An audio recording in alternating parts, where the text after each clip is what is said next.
Hi, I'm Zach D. Roberts, your host this week on episode 16 of the Visu.News podcast.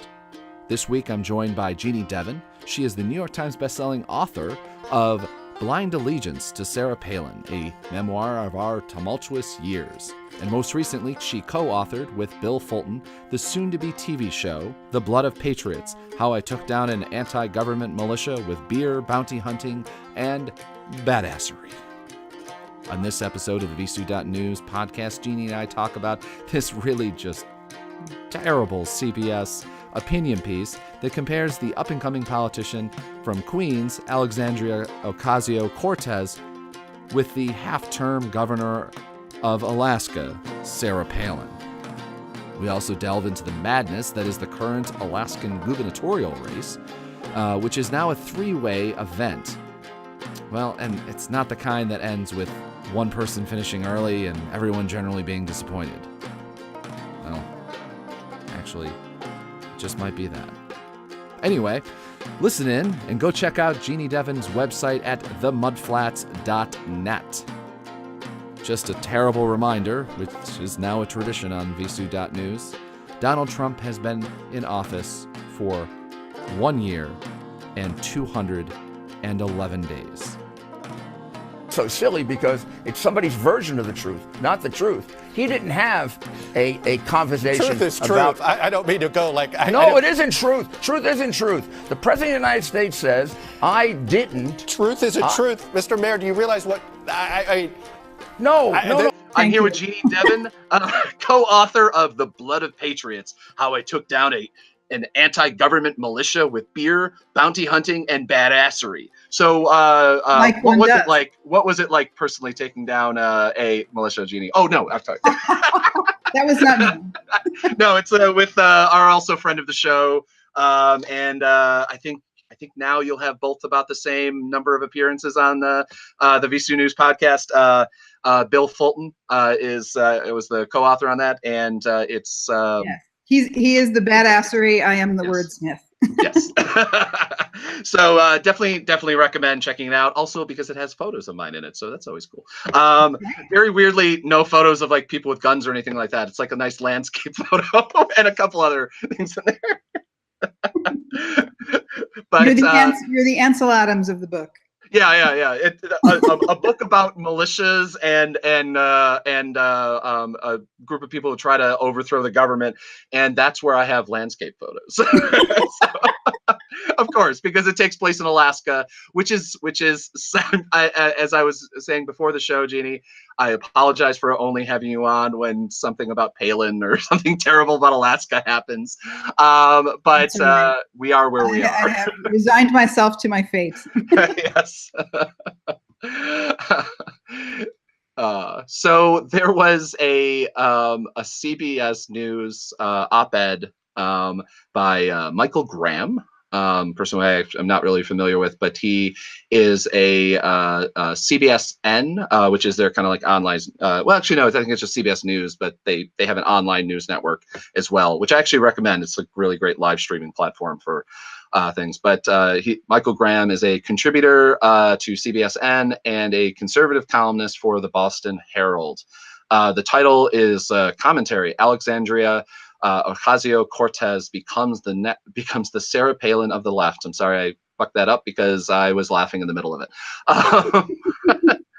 So I've been trying to figure out where to even begin on this. But I guess, Jeanne, you've written a book about Sarah Palin. You probably read more emails from and about Sarah Palin than even Sarah Palin has. I'm quite sure. Yeah. So what, just very briefly, and then we'll kind of delve into some of the more details. What's your immediate thought? Is this a decent comparison? Well, my immediate thought, and I'm sure a lot of people heard that, saw that headline, and had a little sort of visceral, like, oh, I see what he's trying to say. Yeah. Second thought is it's a lazy comparison. It's taking a candidate who is young, attractive, and female and going, oh, the one on the right is just like the one on the left. Yeah. Because their views are disliked by the opposite side, and they're both charismatic speakers. Yeah. So if that's what you're saying, okay. Yeah. But if you have any desire to really look at the two phenomena that are these women, they're incredibly different. And the primary, I guess the primary way that they differ is not only like, okay, Sarah Palin has this ideology and Ocasio-Cortez has this ideology. It is that Palin does not have an ideology. She never had an ideology. So the thing that drives her and has always driven her is literally, and I know this is going to sound a little familiar, winning. It's all about the winning. So much winning. Yeah. But it's true. And that from the time that she was a child, time that she was a high school kid on the basketball team in Wasilla, that was her thing. Yeah. Her teammates mentioned that she had sharp elbows, which I always giggled at because she continues to have sharp elbows, metaphorically and in all kinds of ways. Yeah.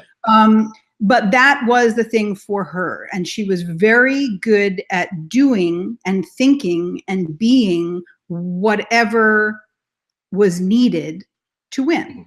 Yeah. So in Alaska, she did what she needed to do to become the mayor of Wasilla.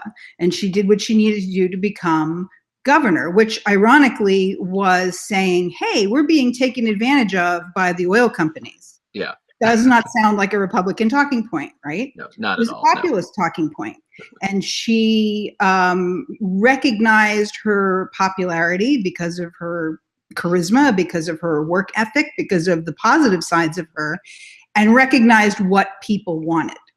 Yeah. So is this a political skill? Of course it's a political skill, but it doesn't mean that that's her ideology, because as soon as she was elected to governor and all the Republicans wanted nothing to do with her because they are all pro big oil and she was rocking the boat, who did she turn to get her legacy legislation passed?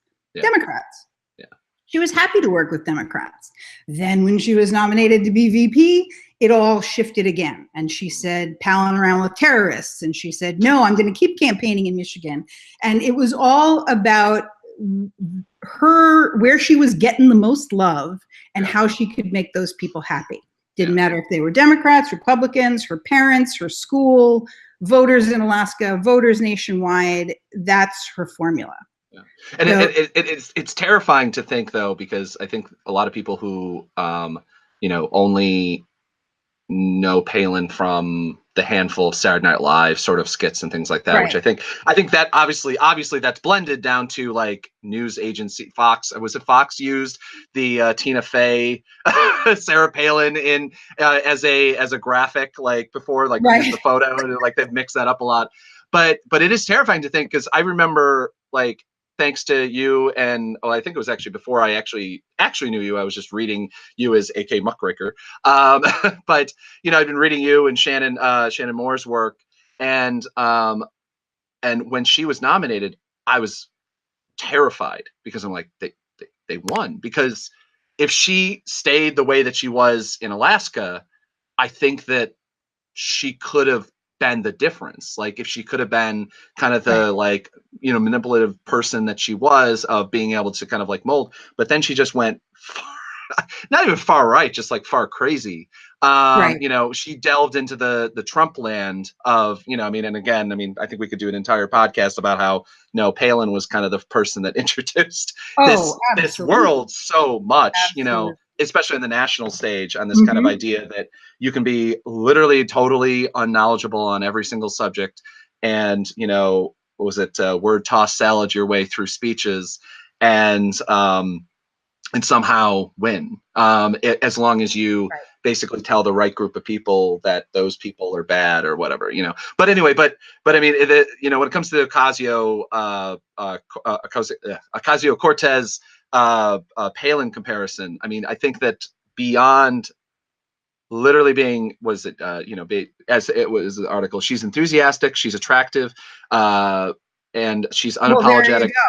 enthusiastic, attractive women are all the same. Yes, totally.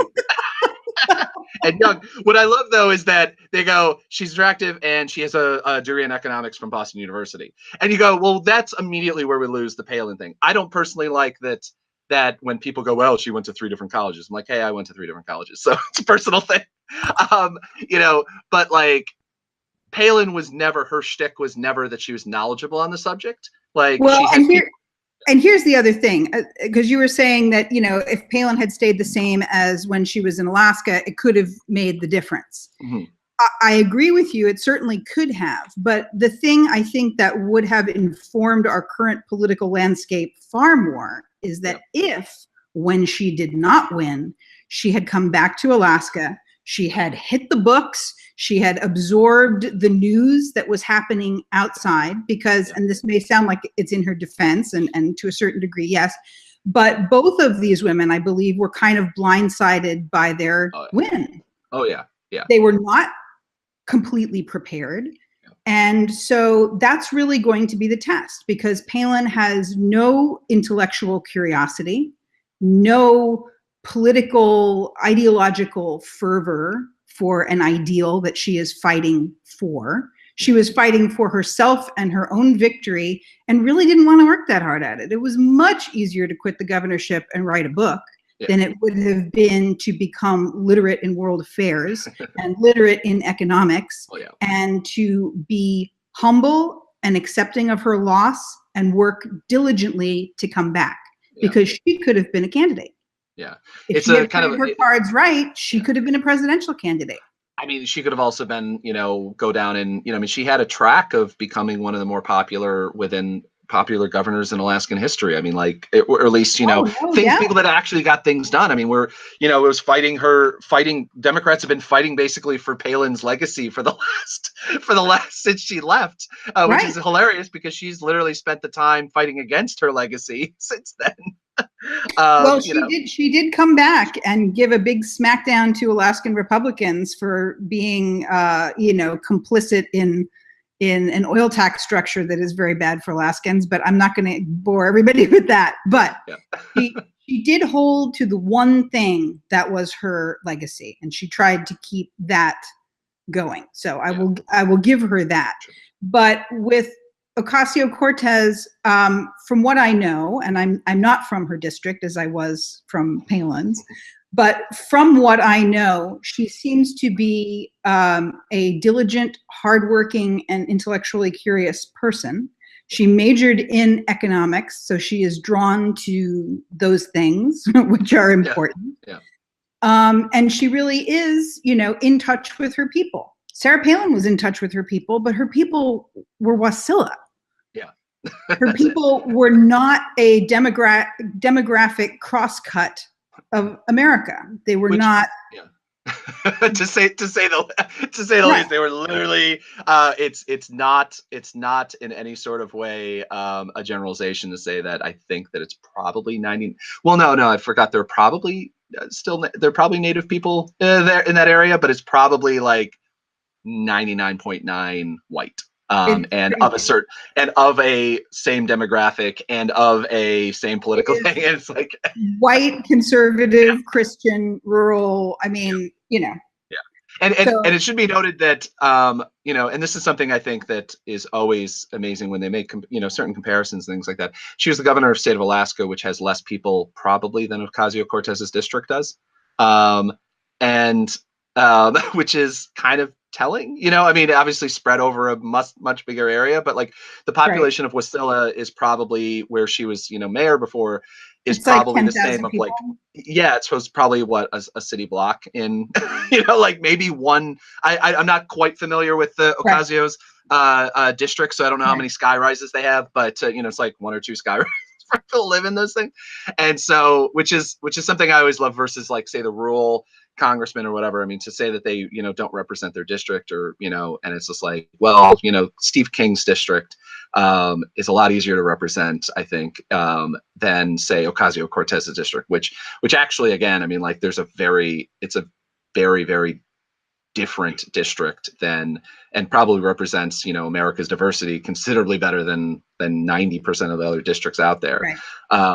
But it is interesting because it's like, you know, the media latches on to this this candidate. I mean, they completely and totally ignored her until the moment that she won. There's, I think, not even a single New York Times story about Ocasio-Cortez until she won. They mention her, but they didn't even send a reporter there. They didn't send a photographer out to cover her race at all, because they just assumed. Yeah, exactly. And so it seems like, it's been interesting because this is actually where I kind of almost see a Palin thing. It's where they delve in, you know, head first into covering this person, make sure, for some reason, ignore any report, ignore and don't talk to any reporter that has covered it before, or, you know, and twist the reporting that has been there into kind of fit their own narrative. Right. Because, I mean, it's like I remember watching, you know, Palin hits the national scene. Everybody does a whoa, like, what? Who's this person? Right. And then there's maybe 30 reporters in the fucking country who know who she is. Like you and Shannon being two of them, and then whatever the Alaska, was it ADN staff? I don't know. I'm trying to remember what name it was now. It's on its third or fourth incarnation. And, you know, a handful of other people, and that's basically it. And so they sent people in there, got stories wrong continually, and kind of twisted stories about things, you know, from the rape kit story to the, you know, just like, to the story which is in your book, about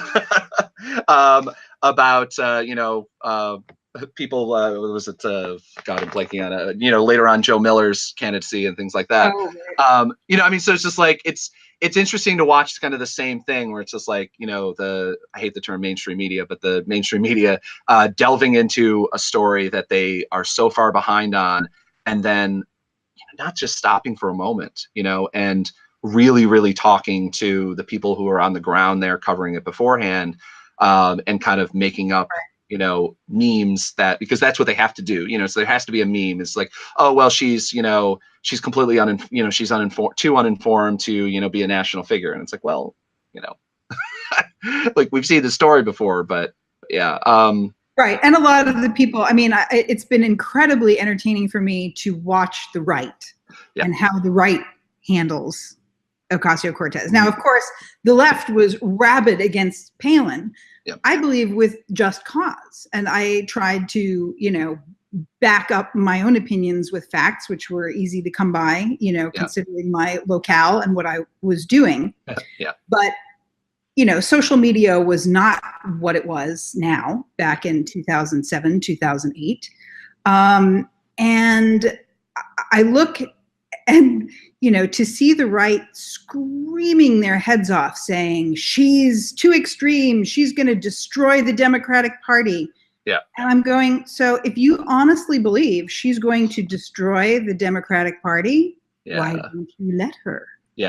It's, you know, why are you freaking out? I mean, it's weird. It's almost like they have learned their lesson from Trump, because you know, so much of the Democratic Party and so much of the left was like, let's just let Trump win. Like, he'll beat the other people, and then he'll destroy the Republican Party, and we'll win, and Hillary will be president. Oh shit, that didn't work out well. And so it's just like, maybe, and the left, I mean, you know, the Democratic Party still hasn't seemingly made that. I don't think they'll ever learn that lesson, because it was, you know, there was a little bit of that with George Bush back in 2000, and then again in 2004, you know, and then, you know, I mean, so many other candidates along the way that they've kind of like talked about a lot, so that we can emphasize how, you know, out there the Republican Party is, and then they win, the big race, like the primary versus, because they underestimate how out there much of the American and what even kind of the mainstream, quote unquote mainstream, you know, center right people are willing to put up with, you know. And the you know, I mean, the best thing is it was I forget which Fox News commentary person it was, but had a big chart up for Ocasio Cortez about all the things she believed, and you're like, that's that's the New Deal. Like she literally, it's like every single thing. People in Middle America, like the response was like, yeah, that sounds good. Oh, wait, healthcare, people get healthcare. Oh yeah, I mean, it's just like all these things that that the Democratic Party that historically should be pushing for. And not only historically, but you look at today's world and you say, in the long run, you're going to see young people who are asking, why are all these other Western democracies doing better than we are? Yeah. We don't need to become more authoritarian. We don't need to admire the Putins of the world. We don't need to emulate Russia and be tough guys. Yeah. When we talk about socialism, we're not talking about emulating communism, which has never succeeded anyway, but we need to emulate, I don't know, Denmark and Finland, who are happier, wealthier, healthier, and smarter than we are. Yeah. But instead, but they don't have freedom. They don't have freedom, Jeannie. Well, yes, but the entrenched Republicans in power structures just say, look the other way and be afraid. And they post some picture of her looking like she's got pointy teeth and bug eyes and go, this is evil. This is what you have to run from. When in reality, it is completely natural and understandable that a new generation of people becoming literate about politics have a more global mindset, look at the world and go, wait a minute, why are we number, 42 in education? That doesn't speak well of where we are right now. The funny thing is that there's I forget if it was Cato but one of the more kind of libertarian think tanks came out with a freedom level, and we weren't even in the top 10 either. Like half of Europe had more quote unquote freedom than we did. And it's just like, which is always the big thing. It's just like how much freedom. I mean, like Alaska always, tanks on that one too, and people, are always fighting for more freedom, whatever that generic term means. I guess freedom to die in a ditch because you can't afford health insurance it doesn't really work. But your taxes are very, very low. Yes, that's what's important. Well, it worked out great for Kansas. I mean, and actually, I mean, that's the problem too, is it works out very great for Kansas, and they just nominated Chris Kobach, who is, I've done many shows and talked about Chris Kobach. Yes. You can read Greg Ballas in my work. But I mean, like he's been saying that the reason things aren't working in Kansas is because they haven't taken it far enough. And so it's just like, and they just voted for more of that. I'm like, okay. And the Democratic Party, and again, was doing the whole meme of like, well, at least it'll be easier to beat him. And I'm like, first off, like the dude runs the elections office. Right. Like it didn't work out so well for his competitor in the primary. I don't think it's going to work out well for, your black and brown voters who want to show up on election day. There was another editorial around Ocasio-Cortez out there that was, I'm sorry, I forgot to send it to you. But there's one out there too saying, Cortez doesn't represent the Democratic Party of FDR. Our history. I forget what the title specifically was, but that was kind of the idea. It was just like people like these op-eds, which I think that we've always over at the Mudflats have always tried to stay away from. Like I know I've tried to publish a couple, and you've been like, don't do that. That like try to take like a couple like words and like make a viral article, and it's just like the buzz around her, which like she won in a district that I'm not necessarily surprised. Crowley is an older white guy who basically had a party leadership route and probably was kind of doing the kind of disappearing act that a lot of congressmen do once they get into their, party leadership thing, because they've got other work to do other than actually representing their district and kind of doing the hands-on stuff. And so it's probably, if you actually sat down there and like looked at the numbers and looked at like talked to people, it's probably not tremendously surprising that somebody with a young new face, and that's just just not actually a young new face, but just anyone could have. Well, and it requires work ethic. I mean, it even did with Palin, who put her little kids in a red wagon and went door to door around her district. People are desperate for someone who cares. Yeah. Yeah. I mean, represents the district, because I mean, I look at Alaska like the rest of the country, and I look at our state legislature. And I worked there for a couple of years, and I looked around and I said, this is not representative of the people. Yeah. No. By any stretch, by ideology, by gender, by race, by, I mean, any demographic factor you can think of. And the country is very much that way. Yeah. And so we have women who are underrepresented. We have working class people who I would argue aren't represented except by benevolent millionaires who want their votes. You mean, well, no, there's the working class guys that, you know, on their time off from being in Juneau, go and work for the oil companies as PR reps, and then come back. Well, and that's loud. I mean, that's the crazy thing. It's still about Alaska. I don't think it ever can be emphasized enough. There are literally politicians in Alaska who, in their time away from the legislature, because it's not a full year, it's not like Albany is in New York, like where it's a full year thing. It's a part-time. It's a part-time deal. Is that they, on their time off, they don't, you know, I don't know what else you do, but they go and work. They go and back to work for PR or for whatever for the oil company, which isn't, you know, I mean, isn't massively surprising. It's the big industry in Alaska, but they punch out of the legislature and they punch in at ConocoPhillips. I mean, the last oil tax structure that we voted on was passed by 2 votes, both from ConocoPhillips employees who didn't recuse themselves. Yeah. You know, I was talking on a national level, I guess, when I was saying that, you know, working class people are not represented. Oh, God, no. But you know, as we have ethnic and demographic shifts, we're going to have more and more candidates who come from that experience. We're going to have, you know, and the biggest fear that Republicans in power have, and I would argue some Democrats in power have, is that this will happen. Yeah. I think that actually, you know, just remind, because one of the big things about, you know, there's always been this big push about, you know, it's like, oh, everybody in Congress is a lawyer. And it's like, well, you know, I don't think that that's necessarily a bad thing if you're a lawmaker to have like at least the literacy of the law. Like, you know, I mean, like it'd be like, oh my God, everyone in Congress is a political science major. How I was just going to say that. Yeah. Like, well, yeah. I mean, it's like all these journalists majored in journalism. What the fuck? You know, I mean, like, well, no shit.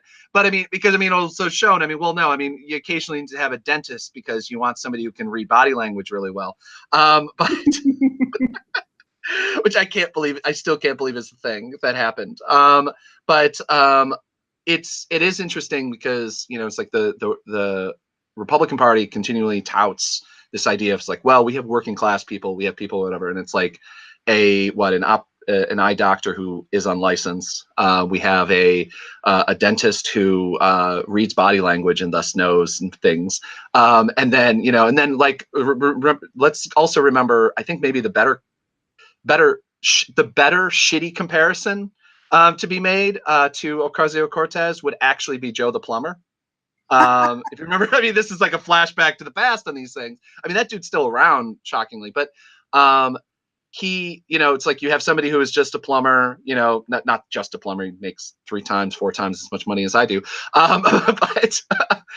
But you know, he doesn't have, you know, the political knowledge or whatever, supposedly, and that's why you want him, which to me is always confusing. If I have a brain surgeon, I want them to have some level of knowledge of the brain, but you know, preferably not a guy, you know, but who also can then go from brain surgery to you know, running the housing department,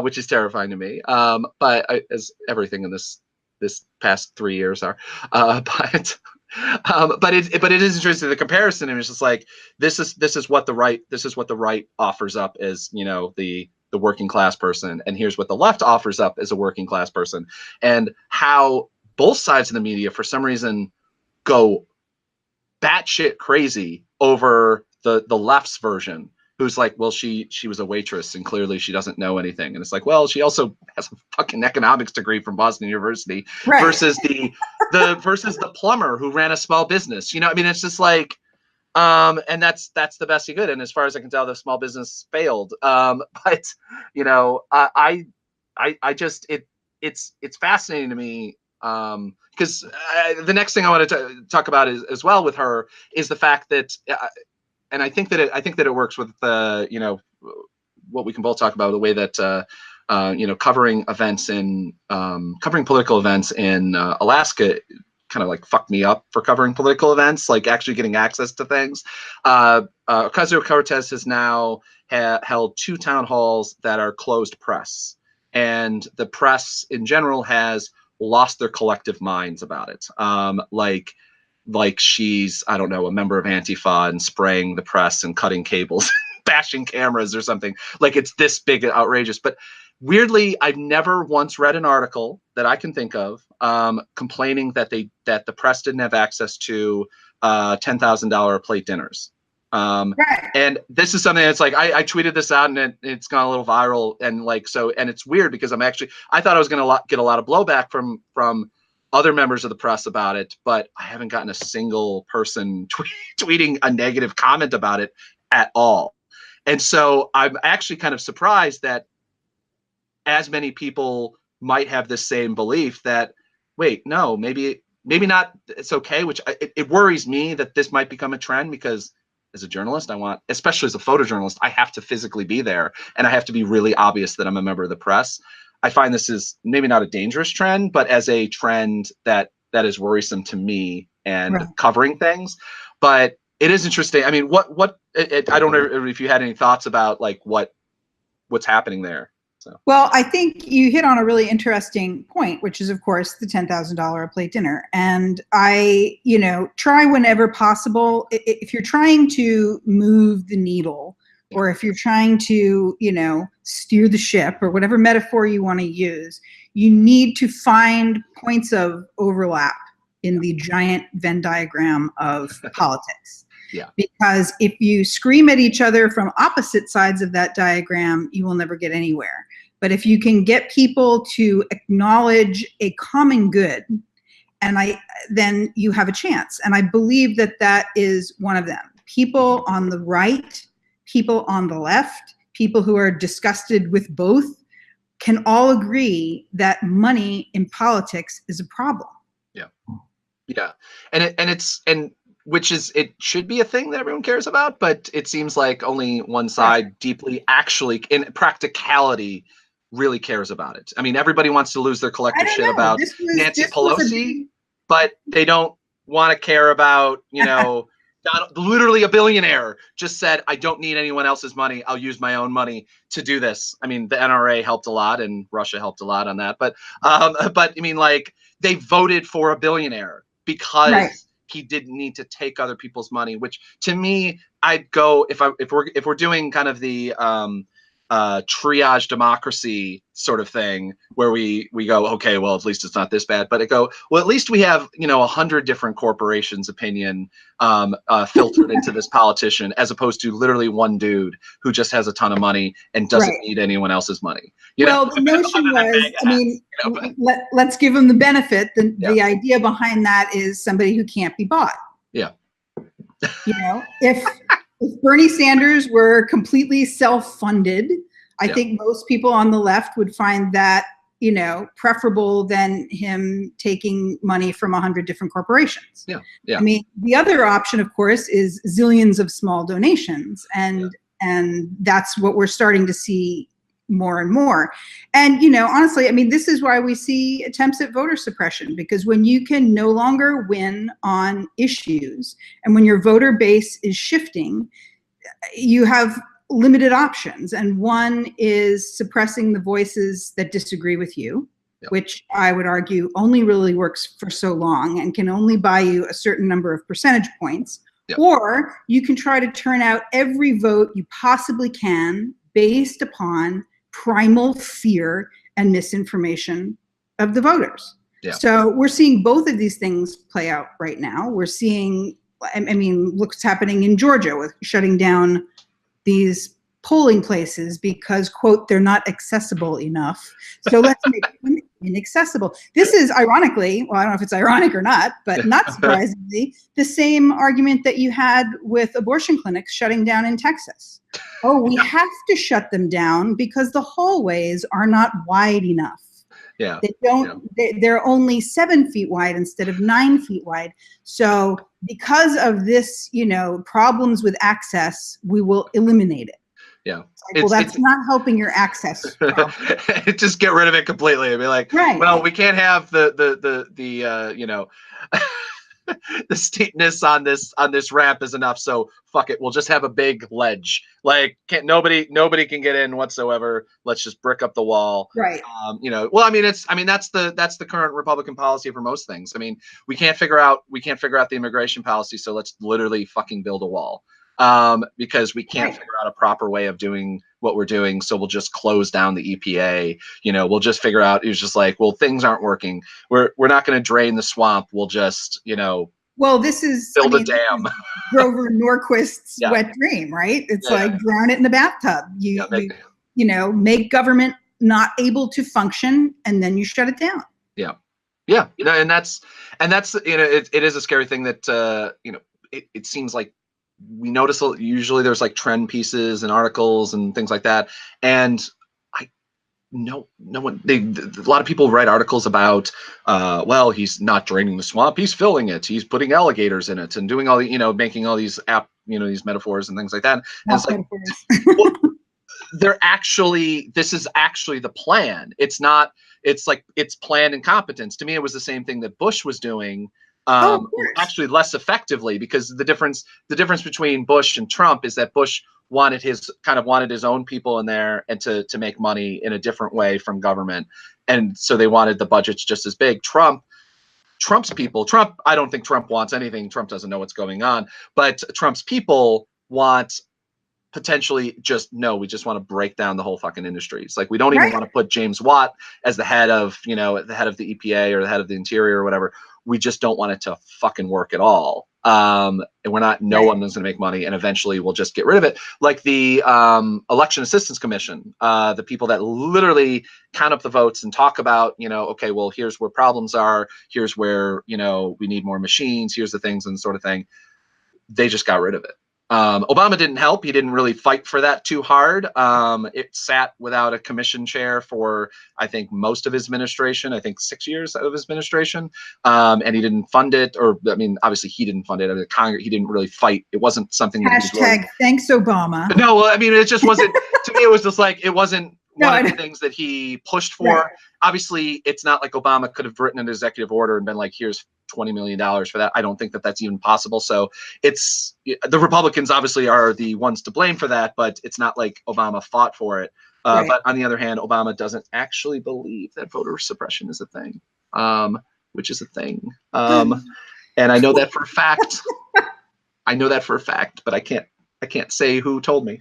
But finally, just quickly, can you give a quick wrap up of like what the fuck is going on in Alaska with governor's races? Just very overall, just like, you know, tweet headline sort of thing. Like, so we're gonna have a 3-person race. We're gonna have a I'm gonna try and do this quickly.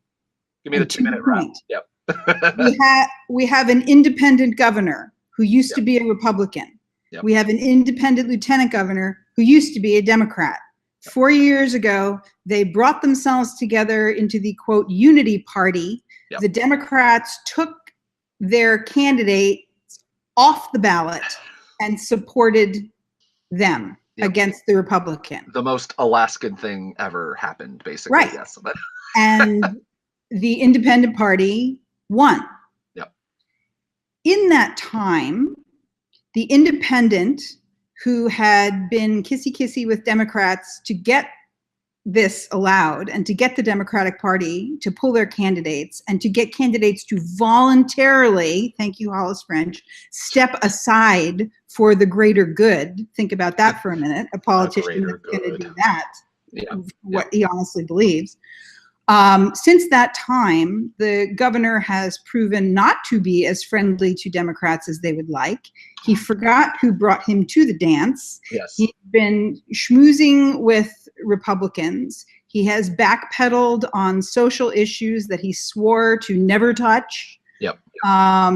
Which was his big, which should be noted, that was like the big holdoff for a lot of Democrats and at least lefties in general, is that he had previously been anti-choice, to say the least, right? And anti-LGBT. Yeah, anti-LGBT, and basically he just basically said, "This is me, but I won't go there." Basically, Right. I just won't go there, and he has since gone there. He has tippy-toed over that line and angered some people. There are also some economic issues, which I don't know if we need to get into in this. Yeah, no, it's fine. On this platform. Like, but Alaska, talking about Alaskan economic issues, other than didn't help that the price of oil has dropped. I mean, Alaskan. Well, it's going I want to back write Alaska is the new Venezuela. Let's just say that. Okay. So here's my op-ed, CBS News. Yes. So fast forward, we run into primaries and we have a problem. And this independent party who has been running the show would like to be on the Democratic primary ballot. Lawsuit ensues, and the Democratic Party gets their wish to allow independents to be on the Democratic ballot. We have separate ballots, Republican ballot and the everything else ballot. Yep. So now independents can be on the Democratic ballot, and everything's great. Bill Walker, who's our current governor, plans to do this. And the Democrats do some polling, do some chatting, and our former Democratic Senator, Mark Begich, decides he would like to get into the race for governor as an actual Democrat, as a pro-choice, pro-LGBT, all of the good social issues that Democrats want to feel comfortable about. Plus certainly leadership experience. He was mayor of Anchorage till he termed out. He went to US Senate. He was on community councils and the Anchorage Assembly. I mean, he worked his way up from the very, very bottom and has had experience, executive and legislative, in almost all possible branches of government. So he is now on the ballot. And it is believed among many circles that the independent versus the Democrat and the splitting of that vote is going to guarantee that the Republican candidate, who is quite extremely right-wing on every issue, is going to be governor. Yeah. And it's a dicey time. And so you actually have Democrats who are like, I'm so mad at the Democrat. He needs to step down. We're going, wait a minute. This was supposed to have been decided on the primary ballot. But I got another one. I got another title. Yeah, go ahead. I forgot. Hang on a second. So once Mark Begich threw his hat in the ring, Bill Walker took himself off the Democratic primary ballot and will now appear on the general election ballot regardless.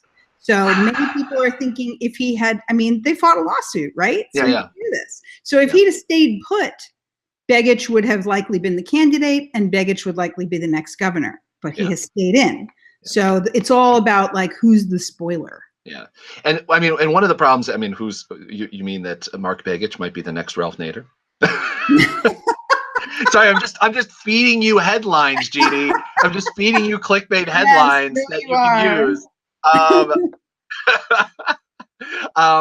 But I mean, one of the problems with Mark Begich is he kind of has a Nancy Pelosi-esque issue in Alaska, is that they've spent the last decade turning him into the Republican Party and, the kind of the right-wing media machine within Alaska, which is shockingly powerful. And which is something that, like, basically the Mudflats just was, that's all that you did for after Palin kind of, it was like, just basically, it's like, this was published, this is bullshit, this is a lie, and here's why. Next story, okay, tomorrow, like, process again, process repeat, and it's like, okay, it was like the unfunded media matters of Alaska, with no Soros money, unfortunately. But we're waiting for that check. Soros money. Where's my check? But one of the problems is that he's, he lost to Dan Sullivan. Not that Dan Sullivan, the other Dan Sullivan. But and no one listening to this will understand that joke. But he lost to Dan Sullivan because not just because, but massive Koch brothers money funded in. They turned Mark Begich into some insane Obama liberal, Right. which he's not. I mean, he's Well, really seriously not. The second that Mark Begich won, the Yeah. second that he won, it was almost like the first Obama victory.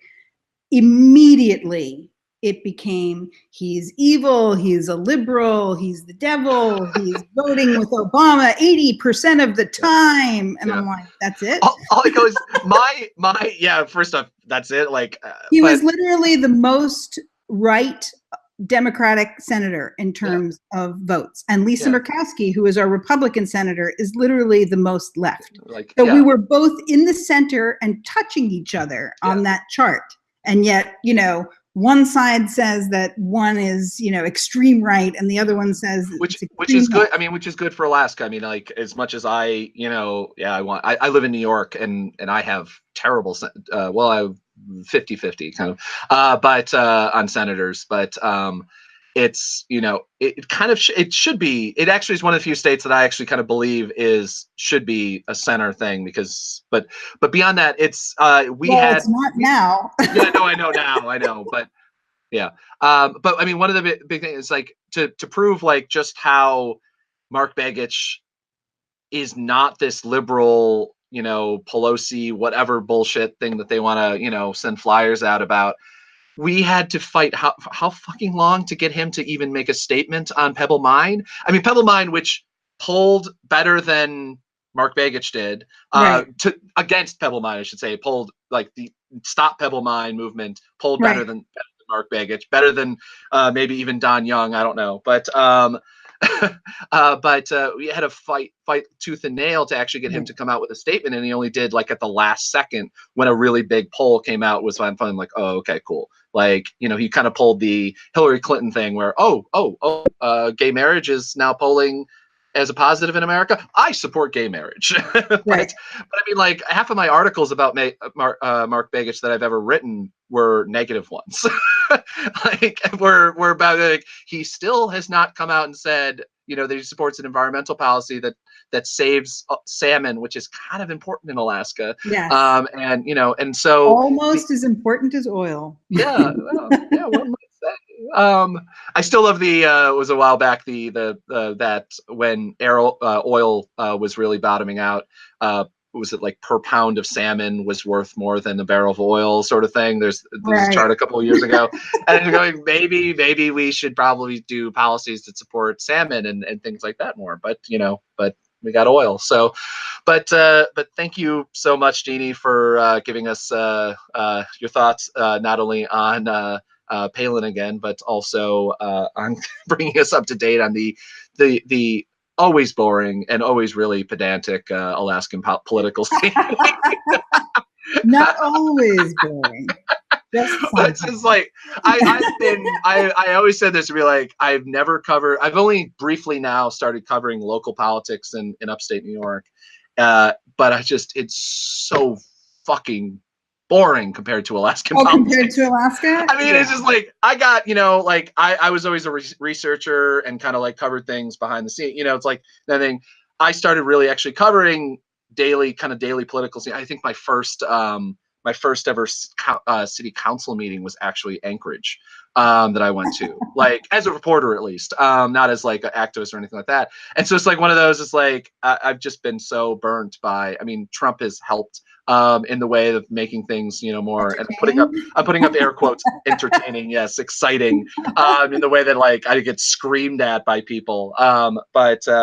Yeah. So anyway, but thanks again. And if you haven't already, if you're listening, make sure you pick up The Blood of Patriots: How I Took Down an Anti-Government Militia with Beer Bounty Hunting and Badassery, by Bill Fulton and Jeanne Devon. It's available. Which is actually a funny book. It is actually. It's yeah, no, I can't. I'm trying to think of authors to kind of compare. Like, it's not quite just like your standard action novel, but it actually kind of delves into a lot more things and talks about larger issues. So if you're a poli-sci major or possibly a Boston economics major, you'll actually still find it amusing. You'll find it a good read, and you'll actually learn something. It's not just like how I punch down doors and punch some people who are going to kill people, like that sort of thing. It's actually a worthy read. And if you're looking for something more in depth than just a summary, but it's also works as a great summer read, as I assume the just summer is never going to end now. So Oh, it's ended here. If that makes oh you feel really? better. Okay, maybe it's time for me to go You're visit done. then. As I always did this, I would go up and visit during the winter. Like, but it's time. But anyway, thanks again, Jeannie, and hopefully we'll talk to you soon about Zach. something other than Palin. Anytime. Complicated. Thanks. Bye.